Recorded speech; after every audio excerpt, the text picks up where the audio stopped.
All right, picture this. Thousands of acres of wide open land, cowboys on horseback, your very own cattle grazing under a massive sky, maybe a private lake tucked away somewhere on the back 40.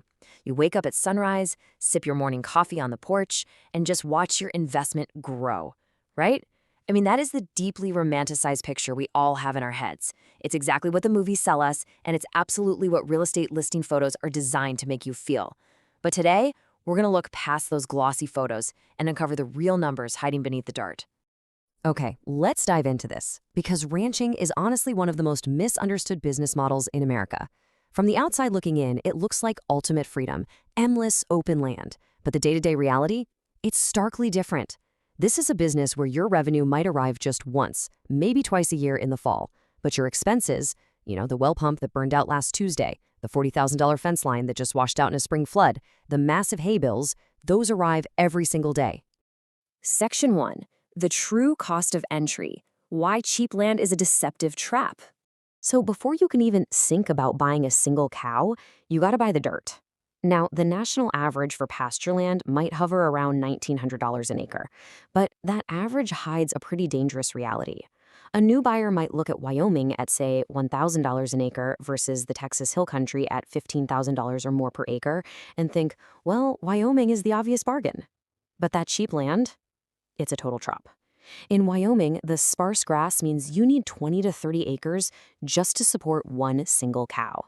Plus, the winters are brutal, forcing you to feed expensive hay for 5 to 7 months out of the year, and your nearest feed supplier or cattle auction might be hours away, adding massive transportation costs.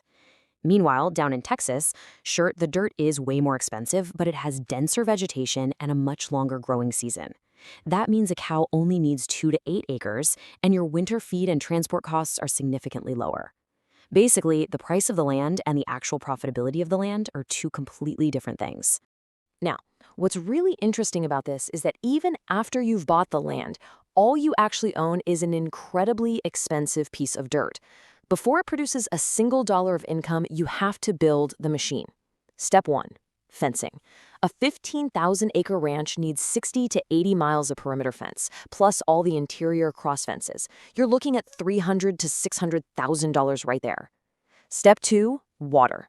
Deep agricultural wells and miles of underground piping, that'll easily run you another $50,000 to $100,000. Step 3, you need heavy steel corrals and hydraulic squeeze chutes just to safely handle 1,200-pound animals. And finally, Step 4, hay barns, worker housing, gravel roads, the whole shebang. We are talking about dropping anywhere from $500,000 to well over $1 million just for the privilege of being ready to start. $1.2 to $2 million. Let that massive number just sink in for a second. That is the staggering all-in cost to assemble a basic 500-cow commercial herd and the necessary breeding bulls in the 2025 market. And we aren't even talking about fancy prize-winning animals here. These are just your standard, everyday working commercial cattle. Moving on to Section 2, the daily operational grind, the inventory that breathes, eats, and breaks. Think about it. Your inventory literally breathes, eats, gets sick, and, occasionally escapes. To manage all of that, you need a massive fleet of heavy-duty equipment that constantly needs repair. The tempo of the bills becomes absolutely unrelenting.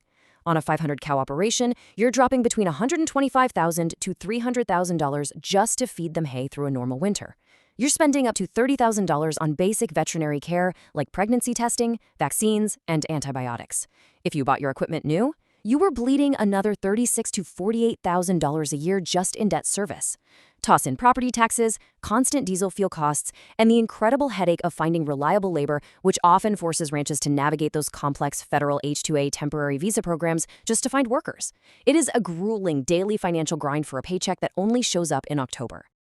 And here is the shocking punchline to all that effort. 0 to 1.4%. If every single thing goes perfectly in a strong market, your return on investment on a $7 to $12 million initial setup is essentially nothing. You might net up to $100,000 in profit, which literally means a basic savings account at your local credit union yields a better cash-on-cash return than selling commodity calves. Section 3. Navigating volatility and weather. The powerful variables you cannot control. Because remember, that razor-thin 1% margin, That assumes a perfect year, which is incredibly rare. Your operational costs are happening right now, in today's dollars, but market prices play out over unpredictable years. Take a look at this staggering statistic. By 2025, the U.S. beef herd shrank to its lowest levels since the early 1950s. Why? Because of severe prolonged droughts. When it doesn't rain, grass doesn't grow. It's as simple as that. Hay prices double or triple. Generations of incredibly experienced ranchers were backed into an impossible corner. Either burn through all their cash buying wildly expensive hay, or sell off their income-generating cows at a loss just to survive dried-up pastures? Let's look at this terrifying volatility trap in action. In a good year scenario, on a 10,000-acre ranch, strong cattle prices and cheap hay net you, say, $135,000. Not bad. But look at the bad year. A single late spring blizzard rolls in and kills 60 calves. A summer drought forces you to buy expensive hay 2 months earlier than planned, and right at the same time, the feeder cattle index drops $55. Suddenly, you are facing a massive net loss of $380,000.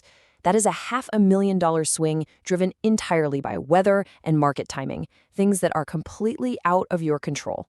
Which naturally brings us to the most vital question of all. If the operational margins are terrible, the work is grueling, and the weather can quite literally wipe you out in a weekend, why on earth do billionaires like Ted Turner, Jeff Bezos, and John Malone keep buying up millions of acres of ranch land at prices no cattle business could ever justify? Section 4. How the wealthy really win. Playing a completely different financial game. So the crucial point here is this. The ultra-wealthy are not buying ranches to get rich selling calves at auction. The cattle are completely secondary. They are leveraging the land itself for massive structural financial advantages.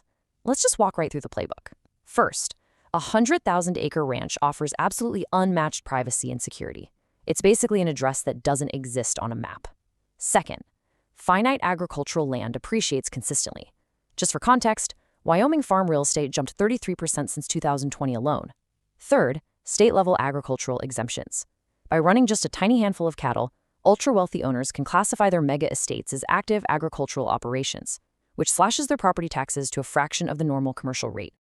And then there is the most powerful financial tool of them all, the conservation easement. This is a specific provision in the federal tax code designed to incentivize land preservation. Here's how it works. A wealthy owner agrees with a land trust to permanently restrict commercial development on their property. Because the land is now technically worth less on the open market, they get to claim a massive charitable deduction. On a $100 million ranch, this legal strategy can shelter the equivalent of roughly $20 million in federal income taxes. The tax benefit is immediate, and they still get to own and use the ranch however they want. Section 5. The final economic verdict. Surviving to see the wealth. And this brilliantly illustrates how the real players do it. The families who actually build generational wealth in ranching aren't the ones who just got lucky one year. They survive the inevitable bad years by diversifying.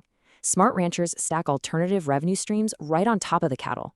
They lease hunting rights for deer and quail, which can easily bring in $75,000 to over $300,000 a year without touching a single blade of grass. They sell surplus hay when years are good. They tap into agritourism, building guest cabins that rent for $800 a night to city folks who just want a campfire experience. These streams act as a crucial financial shock absorber for when the cattle market inevitably takes a dip. When you put it all together, the undeniable math looks a little something like this. Imagine a 5,000-acre Texas ranch with a $35 million land cost. A well-run cattle operation on that land might generate a net profit of around $162,000. That barely covers 11 cents on the dollar of the annual debt service. But if that land appreciates at just 4% a year, the property builds $1.4 million in equity annually. The land appreciation completely offsets the cost of the debt. The cattle are honestly just there to help cover the daily operating costs. The cattle are the cover charge. The land is what makes you wealthy. That right there is the true hidden machinery of ranch economics. Slowly, over decades, through a combination of asset appreciation and tax efficiency, the land builds a type of wealth that literally no other asset class can replicate.